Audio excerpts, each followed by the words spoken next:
Silakan masuk dalam pendahuluan. Kebangkitan Islamisme di Indonesia merupakan fenomena yang kompleks dan dinamis, terutama setelah era reformasi 1998. Perubahan politik yang signifikan telah memberikan ruang bagi kelompok-kelompok Islam untuk berpartisipasi lebih aktif dalam arena republik dan politik. Gerakan ini tidak hanya mencerminkan keinginan untuk menegaskan identitas keagamaan, tetapi juga menunjukkan adanya kebutuhan untuk menanggapi tantangan sosial dan politik yang dihadapi umat Islam di Indonesia. Di sisi lain, masa depan Islam di Indonesia menghadapi tantangan yang tidak kalah besar, radikalisasi, konflik internal antar kelompok Islam, dan juga tantangan globalisasi menjadi isu-isu yang perlu dihadapi. Namun ada juga peluang untuk moderasi dan dialog antara agama yang dapat memperkuat kohesi sosial, pendidikan dan inklusif dan berbasis nilai-nilai modern, menjadi kunci dalam membentuk generasi yang toleran dan terbuka. Melalui pemahaman yang mendalam tentang kebangkitan Islamisme dan tantangan yang dihadapi, kita dapat menggali lebih jauh tentang bagaimana masa depan Islam di Indonesia dapat terbentuk baik melalui pendidikan, keterlibatan politik, maupun dialog sosial. Islam dan Muslim di Indonesia. Islam dan Muslim masuk ke Indonesia melalui jalur perdagangan internasional yang ramai. Para pedagang dari berbagai wilayah seperti Timur Tengah, India, dan Cina yang beragama Islam berlabuh di pelabuhan strategis seperti Barus di Sumatera Utara dan Gresik di Jawa Timur dan Maluku. Bukti awal kehadiran Islam di Indonesia tercatat dalam dokumen dinasti Tang dari Cina yang mencatat adanya komunitas Muslim di Indonesia di Barus sekitar tahun 674 Masehi. Nenek moyang bangsa Indonesia terkenal dengan kemampuan maritimnya. Sejak awal Masehi, Indonesia telah menjadi pusat peradaban maritim dengan rute-rute pelayaran yang menghubungkan Nusantara dengan wilayah Asia Tenggara lainnya. Kekayaan alam di Indonesia, terutama rempah-rempah seperti pala dan cengkeh dari Maluku, menjadi daya tarik utama bagi para pedagang asing. Hal ini menjadikan wilayah barat Nusantara dan Maluku sebagai pusat perdagangan yang sangat ramai. Kemudian perkembangan Islam di Indonesia dapat dibagi menjadi 3 fase. Dimulai dengan kedatangan para pedagang Muslim, dilanjutkan dengan terbentuknya komunitas Muslim di berbagai daerah, dan akhirnya menguatkan pengaruh Islam dalam kehidupan masyarakat. Bukti-bukti sejarah seperti makam Fatimah binti Maimun di Lerahan, Gresik, dan makam Islam di Tralaya pada masa kerajaan Majapahit menunjukkan bahwa Islam telah berakar kuat di Nusantara. Islam di Indonesia memiliki keunikan tersendiri yang terkenal sebagai Islam keindonesiaan. Kekhasan ini terlihat dari adaptasi Islam dengan tradisi-tradisi lokal yang membentuk praktik keagamaan khas Indonesia. Baik, yang berikut saya akan membahas tentang komunitas-komunitas Islam yang ada di Indonesia. Komunitas Islam di Indonesia sangat beragam dan memainkan peran penting dalam kehidupan sosial budaya masyarakat. Ada beberapa organisasi Islam yang ada di Indonesia seperti Nahdlatul Ulama, Muhammadiyah yang memiliki pengaruh yang signifikan. Nahdlatul Ulama dikenal dengan tradisi pesantren, ajaran moderat, dan kontribusinya dalam pendidikan, baik itu dalam sosial serta toleransi antar umat beragama. Sementara itu Muhammadiyah merupakan organisasi reformis yang fokus pada modernisasi Islam, pengembangan pendidikan, dan layanan kesehatan. Keduanya bersama-sama berperan dalam membangun masyarakat Muslim yang progresif dan inklusif. Selain Nahdlatul Ulama, ada juga organisasi yang pendekatannya lebih konservatif seperti Front Pembela Islam atau FPI dan Persatuan Islam atau Persis.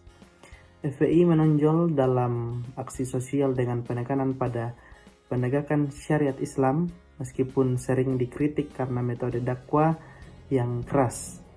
Persis lebih menitikberatkan pada pemurnian ajaran Islam melalui pendekatan literal terhadap teks-teks agama.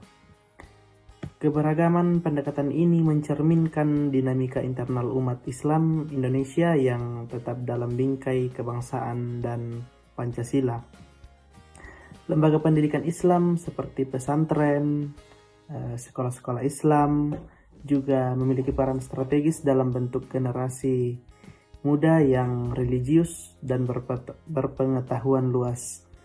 Komunitas Islam dengan segala kontribusi dan perbedaannya tidak hanya menjaga identitas Islam di tengah masyarakat multikultural yang beragam-beragam, tetapi juga mempromosikan toleransi dan kerukunan.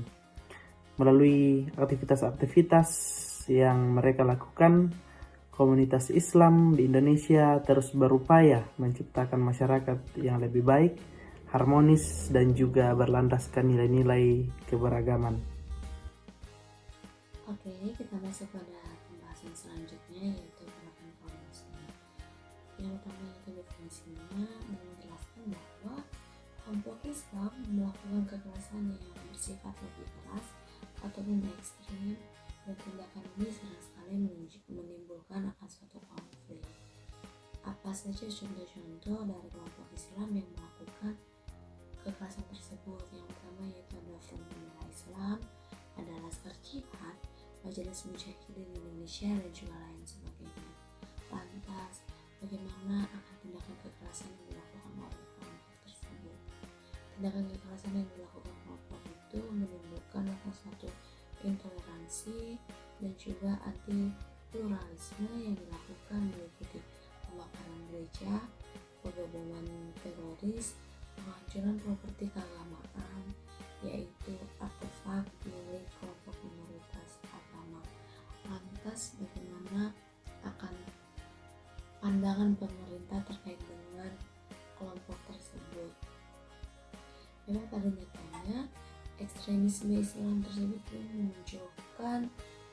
muncul karena tidak adanya penegakan hukum dan kurangnya kemauan dan upaya pemerintah dalam mengekang kaum radikal Islam. Hal ini terjadi karena ketidakefisienan dari pemerintah dalam menangani hal ini. Kaum garis keras Islam terus melakukan berbagai penindasan terhadap kelompok minoritas. Hal ini terjadi karena pemerintah tidak tegas akan suatu hukum yang telah ada, sehingga apa upaya yang telah mereka lakukan itu sering sekali gagal. Apa bukti nyata dari kelompok ini? Bukti nyatanya ini dapat dilihat dari gerakan Islamis yang terbukti pada pemilihan gubernur Jakarta tahun 2017. Salah satu contoh gerakan Islam radikal memobilisasi massa di Indonesia terjadi selama pemilihan gubernur Jakarta yang penuh akan kontroversi dan menjadi salah satu yang paling sengit pada tahun 2017. Mobilisasi kelompok Islamisasi dalam pemilu ini dipandang sebagai puncak pergerakan Islam militan dan menjadi peringatan dini terhadap potensi dominasi Islamis atas negara dan masyarakat Indonesia. Dari semua pemilihan gubernur dan kepala daerah di Indonesia pasca Soeharto, pemilihan gubernur Jakarta tahun 2017 ini menjadi salah satu yang paling buruk dan penuh akan kekerasan. Pemilu ini diwarnai dengan akan berbagai macamnya rangkaian. Adapun rangkaiannya itu yaitu aksi kekerasan, ketegangan, kegaduhan, ancaman, ujaran kebencian, prasangka, intimidasi, serta isu rasiisme dan etnos Para pemimpin Islamis menyebarkan propaganda mereka melalui masjid, pusat-pusat keislaman, saluran televisi, dan berbagai media lainnya untuk menekan umat Islam. Mereka menegaskan bahwa siapapun yang memilih Ahok untuk maju menjadi gubernur Jakarta periode 2017, mereka dipastikan akan masuk neraka setelah meninggal dunia. Selain itu, mereka juga mengancam tidak akan melaksanakan doa dan prosesi pemakaman bagi jenazah pendukung Ahok. Bukan hanya itu saja, para Islamis juga mengumumkan bahwa akan merencanakan untuk suatu peneroran bagi warga Jakarta jika Ahok menjalankan periode kali ini, dengan ancaman menjadikan Jakarta seperti neraka melalui kekerasan terhadap komunitas Tionghoa, umat Kristen, dan para pendukung Ahok. Pada saat melakukan ini, mereka sering sekali mengingatkan orang-orang terkait dengan tragedi Mei 1998 Jakarta, di mana komunitas Tionghoa menjadi korban serangan massa yang marah yang diperburuk oleh mobilitas brutal dari berbagai kelompok Islam. Selama proses pemilihan, pada nyatanya banyak sekali rencana yang disusun oleh kaum radikal untuk mengalahkan pasangan Ahok Jarot pada pemilihan gubernur tahun 2017 di Jakarta, hingga pada akhirnya segala rencana yang disusun waktu itu sesuai dengan ekspektasi masyarakat Muslim. Komisi Pemilihan Umum menyatakan bahwa pasangan Anies Sandilah yang memenangkan pemilihan pada periode ini. Hal ini terjadi karena adanya beberapa faktor, yaitu salah satunya isu agama yang dirangkum dalam sebuah video. Video ini direkayasa oleh salah satu pendukung Anies untuk menjatuhkan pasangan Ahok. Dalam video ini berisi rangkaian pidato Ahok yang dianggap seolah-olah menghina Al-Quran untuk memicu demonstrasi besar-besaran yang berujung untuk menyerang Ahok. Bukan hanya itu saja, bagi para politisi, khususnya DPR, menganggap bahwa Ahok menjadi ancaman bagi kemajuan sebab ia dianggap tidak memiliki moral dan akan melakukan korupsi. Namun di sisi lain, Ahok digambarkan sebagai sosok yang berkompeten dan jujur. Itulah yang dilakukan oleh kaum Muslim yang menyebabkan mobilisasi massa di Jakarta untuk menolak Ahok dalam pemilihan gubernur. Mobilisasi massa yang dilakukan ini tidak hanya didorong oleh isu agama, akan tetapi ada faktor lain, yaitu yang didorong juga dalam hal kepentingan berpolitik yang lebih luas. Beberapa pihak juga memanfaatkan akan isu-isu agama ini untuk meraih kesuksesan politik dan mengalihkan perhatian publik dari masalah-masalah ekonomi dan politik di negara.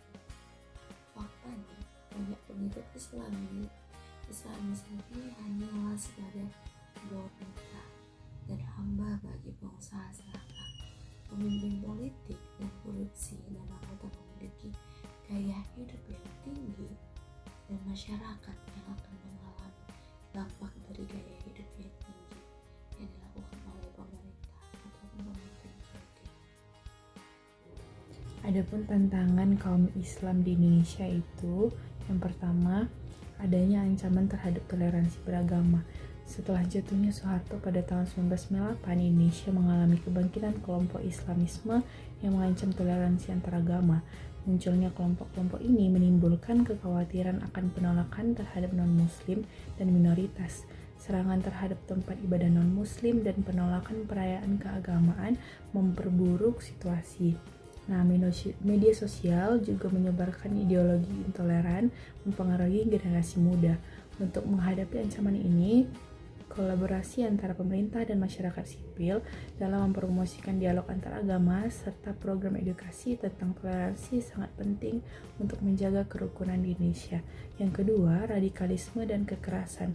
Kebangkitan Islamisme di Indonesia telah menyebabkan peningkatan konflik, terorisme, dan kekerasan yang mengkhawatirkan. Kelompok ekstremis muncul dengan agenda intimidasi, menciptakan ketakutan di masyarakat, dan menyerang kelompok minoritas serta tempat ibadah. Media sosial memperburuk situasi dengan menyebarkan narasi kebencian yang menjangkau generasi muda. Untuk mengatasi hal tersebut, pemerintah perlu memperkuat penegakan hukum terhadap terorisme dan mendukung program deradikalisasi. Kemudian yang ketiga, ada perubahan citra Islam Indonesia. Persepsi masyarakat tentang Islam di Indonesia telah berubah drastis dalam beberapa tahun terakhir. Dulu Islam dikenal damai dan toleran, namun kini banyak yang melihat sebagai agama ekstrim setelah aksi kekerasan yang mengatasnamakan Islam. Media massa berperan besar dalam membentuk citra ini, menyoroti tindakan radikal tanpa menunjukkan keragaman dalam Islam. Akibatnya, stigma terhadap komunitas Muslim semakin kuat, menciptakan ketidakpastian di kalangan penganutnya. Untuk mengatasi hal ini, komunitas Muslim perlu mempromosikan citra positif melalui dialog antar agama dan kolaborasi dengan media untuk menyeimbangkan narasi yang ada. Kemudian yang keempat, fragmentasi internal. Kelompok-kelompok Islam di Indonesia sering terpecah dan tidak memiliki aliansi yang kuat, menghambat pencapaian tujuan bersama, termasuk pemerintahan berbasis syariah. Fragmentasi ini menciptakan tantangan seperti perbedaan ideologi dan kepentingan politik, menyulitkan gerakan Islam untuk membangun konsensus dan mendapatkan dukungan luas dari masyarakat Muslim. Perpecahan ini juga dimanfaatkan pihak luar untuk melemahkan posisi Islam dalam politik nasional. Oleh karena itu, penting bagi kelompok Islam untuk mencari kesamaan dan membangun kerjasama yang solid guna mewujudkan aspirasi bersama dan meningkatkan partisipasi masyarakat dalam pembangunan berdasarkan nilai-nilai Islam. Kemudian yang kelima, penolakan terhadap pluralisme. Islamisme yang berkembang di Indonesia cenderung menolak pluralisme, menciptakan tantangan bagi masyarakat yang beragam. Penolakan ini membatasi dialog antar kelompok dan dapat memicu konflik, di mana retorika agama digunakan untuk mendiskreditkan perbedaan pandangan. Hal ini menciptakan ketakutan dan ketidakpercayaan di masyarakat, serta meminggirkan kelompok minoritas. Untuk mengatasi permasalahan ini, penting bagi pemimpin dan tokoh masyarakat untuk mempromosikan toleransi dan saling pengertian guna menciptakan masyarakat yang harmonis meskipun dalam keragaman keyakinan. Pendekatan inklusif diharapkan dapat mengurangi potensi konflik dan memperkuat demokrasi di Indonesia. Kemudian tantangan yang keenam ialah tanggapan terhadap gerakan Islamis. Masyarakat sipil dan pemerintahan perlu merespon gerakan Islam dengan bijaksana untuk menjaga nilai demokrasi dan pluralisme. Penolakan terhadap radikalisasi dan promosi koeksistensi perdamaian sangat penting. Dialog antar agama dapat memperkuat hubungan antar kelompok dan membangun saling pengertian. Pendidikan tentang toleransi harus menjadi bagian dari kurikulum sekolah agar generasi muda memahami pentingnya menghargai perbedaan. Pemerintah juga harus menciptakan kebijakan yang mendukung pluralisme dan menegakkan hukum terhadap tindakan intoleransi. Dengan kolaborasi, kita dapat membangun masyarakat yang aman, harmonis, dan inklusif. Toleransi keagamaan di Indonesia.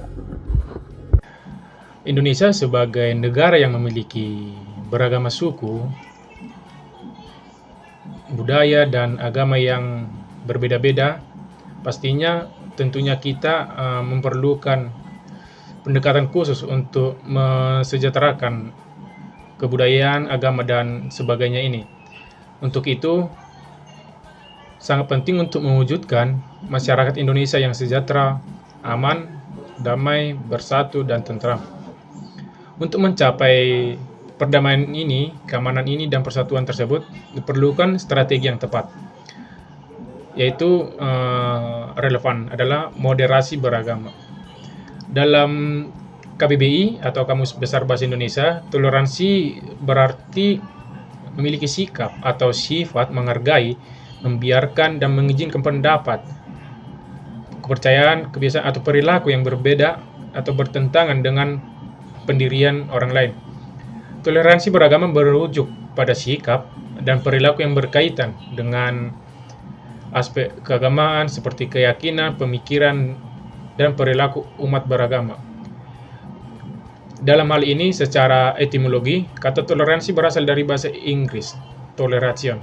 Toleransi mengacu pada sikap yang memberi kebebasan kepada orang lain untuk melakukan sesuatu sesuai dengan keinginannya.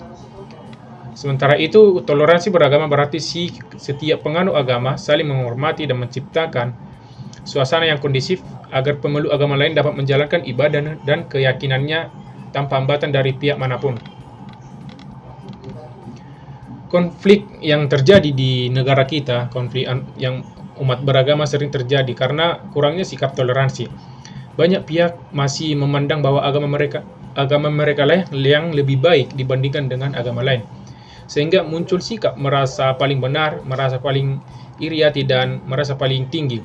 Pandangan seperti ini kerap memicu berbagai masalah, termasuk konflik berbasis agama maupun konflik sekte. Ada satu tokoh menurut Wafi, Islam memiliki 3 prinsip utama terkait kebebasan agama. Pertama, Islam menjunjung kebebasan individu untuk memilih agama yang diyakini, sekaligus melarang adanya paksaan dalam beragama. Kedua, Islam memberikan ruang untuk diskusi dan dialog keagamaan secara bebas. Dan ketiga, keimanan harus didasarkan pada keyakinan yang kokoh dan kesadaran pribadi, bukan semata-mata mengikuti tradisi atau pengaruh orang lain. Toleransi antara umat beragama bertujuan untuk menghormati perbedaan di antara pemeluk agama, memungkinkan mereka saling mengakui keberadaan meskipun memiliki keyakinan yang berbeda. Dengan sikap ini, klaim kebenaran yang sering terjadi di antara pemeluk maupun pemuka agama dapat dikurangi. Hidup dalam toleransi dapat menciptakan kerukunan antara umat beragama, menerima perbedaan, dan memberikan kebebasan kepada setiap individu untuk mengekspresikan keyakinan serta keimanannya. Melalui toleransi ini, kita bisa mendapat nilai-nilai dan ajaran agama yang dianut dapat diwujudkan secara nyata. Ketika pemuka agama dan umat memahami dengan baik makna agama dan sejarahnya dan ajarannya, mereka tidak lagi merasa perlu mengklaim bahwa kebenaran tunggal dari keyakinannya atau melakukan tindak kekerasan terhadap pemeluk agama lain itu harus dilakukan. Pemuka agama dan umat dapat hidup dengan saling menghormati, menghargai perbedaan, dan memberikan kebebasan kepada yang berbeda keyakinan. Dengan adanya toleransi, konflik antar umat beragama di negara-negara yang mempunyai agama dapat dicegah, perbedaan dapat dipersatukan, dan kehidupan berdampingan dalam beragama dapat tercapai. Hal ini menjadi landasan untuk menciptakan perdamaian dan harmoni sosial. Terima kasih. Komunitas Islam di Indonesia memiliki keberagaman dan kompleksitas yang mencerminkan pluralitas masyarakatnya. Sulit dan gegabah untuk menyatakan bahwasanya Islam Indonesia telah dipengaruhi oleh Islamisme. Nah, meskipun pandangan kaum Islam radikal sering mendominasi media dan diskusi akademis, kenyataannya jauh lebih beragam, teman-teman.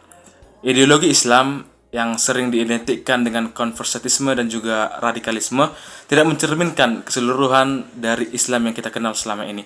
Bahkan, pertempuran ideologi antar kelompok konservatif dan progresif masih saja berlangsung baik di lembaga Islam maupun di masyarakat Muslim. Selain itu, partai-partai politik Islam moderat dan juga sekuler nasionalis serta konsisten memenangkan pemilihan nasional di daerah dan Indonesia, menunjukkan bahwasannya ideologi Islamis tidak tertanam kuat dalam mayoritas masyarakat. Nah, dengan pengalaman panjang dalam keterlibatan antar kelompok dan juga selamat pluralitas, Indonesia belum diislamkan atau diharapkan oleh blok-blok konservatif dan Islamis.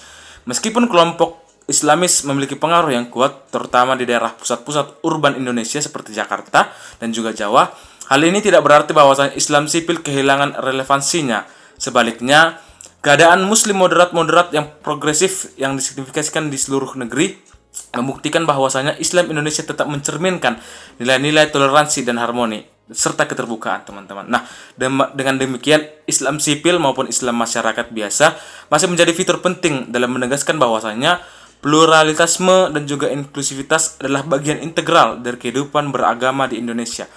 Keberlanjutan nilai-nilai ini memberikan harapan bahwa komunitas Muslim Indonesia akan terus memainkan peran konstruktif dalam menjaga kolaborasi budaya di Indonesia. Terima kasih.